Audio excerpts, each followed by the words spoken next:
മലയാള സിനിമയിലെ ലഹരി ബന്ധത്തിന് കടിഞ്ഞാണിടാൻ നാർക്കോട്ടിക്സ് കൺട്രോൾ ബ്യൂറോ. ഇതിന്റെ ഭാഗമായി സിനിമാ സംഘടനകളുടെ യോഗം വിളിച്ചു ചേർത്തു. സിനിമാ സെറ്റുകളിലടക്കം പരിശോധനകൾ നടത്താൻ ഉദ്ദേശിക്കുന്നുണ്ടെന്നും അതിന് മുന്നോടിയായി ലഹരിക്കെതിരെ ബോധവൽക്കരണം സംഘടിപ്പിക്കാനുമാണ് സിനിമാ സംഘടനകൾക്ക് NCB നൽകിയ നിർദ്ദേശം.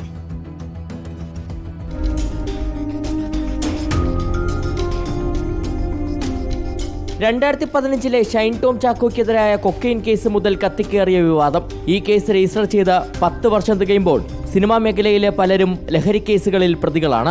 യുവസംവിധായകരായ ഖാലിദ് റഹ്മാനും അഷ്റഫ് ഹംസയ്ക്കും എതിരായ എക്സൈസ് കേസും ഷൈൻ ടോം ചാക്കോയ്ക്കും ശ്രീനാഥ് ബാസിക്കുമെതിരായ ഹൈബ്രിഡ് കഞ്ചാവ് കേസും ഷൈനിനെതിരെ കൊച്ചിയിലെ ലഹരി കേസുമൊക്കെ ഏറ്റവും ഒടുവിലത്തെ ഉദാഹരണം മാത്രം. അങ്ങനെ മലയാള സിനിമയിലെ ലഹരി ഉപയോഗവും നടന്മാർക്കും സംവിധായകർക്കുമെതിരായ കേസുകളും വലിയ ചർച്ചയായിരിക്കെയാണ് കേന്ദ്ര ഏജൻസിയായ നാർക്കോട്ടിക്സ് കൺട്രോൾ ബ്യൂറോയുടെ എൻട്രി. വെള്ളിയാഴ്ച ഉച്ചയ്ക്ക് ശേഷമാണ് NCBയുടെ കൊച്ചി ഓഫീസിൽ സിനിമാ സംഘടനകളുടെ യോഗം വിളിച്ചു ചേർത്തത്.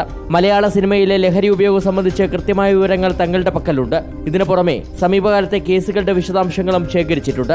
ഇതിന്റെ അടിസ്ഥാനത്തിൽ സിനിമയിലെ ലഹരി ഉപയോഗം സംബന്ധിച്ച് പരിശോധനകളിലേക്ക് കടക്കാൻ ഉദ്ദേശിക്കുന്നുണ്ടെന്നും അതിനു മുന്നോടിയായി ലഹരിക്കെതിരെ ബോധവൽക്കരണം സംഘടിപ്പിക്കണമെന്നുമാണ് സംഘടനകൾക്ക് NCB നൽകിയ നിർദ്ദേശം.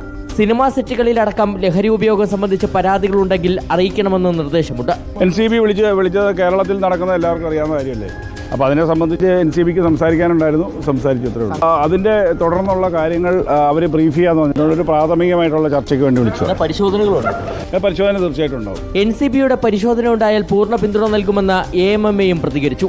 NCB എന്ന് പറഞ്ഞാൽ നമ്മുടെ രാജ്യത്ത് സേവിക്കുന്നതല്ലേ, അപ്പോൾ പിന്നെ അതുമായിട്ട് ആരും അസോസിയേറ്റ് ചെയ്യാതിരിക്കുക, എല്ലാവരും അസോസിയേറ്റ് ചെയ്യും. നമ്മളെപ്പോഴും ലോയുടെ കൂടെയാണ് നിൽക്കുക, നമ്മളെപ്പോഴും സത്യത്തിൻ്റെ കൂടെയാണ് നിൽക്കുക. നമ്മുടെ സൊസൈറ്റി നന്നായിട്ട് പോകുകയാണെന്നുണ്ടെങ്കിൽ നെക്സ്റ്റ് ജനറേഷൻ നല്ല രീതിയിൽ മുന്നോട്ട് പോകും. ഇതാദ്യമായാണ് മലയാള സിനിമയിലെ ലഹരി വിഷയത്തിൽ NCB യോഗം വിളിച്ചു ചേർത്തത്. ആദ്യഘട്ടത്തിൽ ലഹരിക്കെതിരായ സിനിമാ സംഘടനകളുടെ ബോധവൽക്കരണം നിരീക്ഷിക്കാനാണ് NCB തീരുമാനം. പിന്നാലെയാകും ആക്ഷൻ പ്ലാൻ തയ്യാറാക്കിയുള്ള പരിശോധനകളിലേക്ക് കടക്കുക. റിപ്പോർട്ടർ, കൊച്ചി.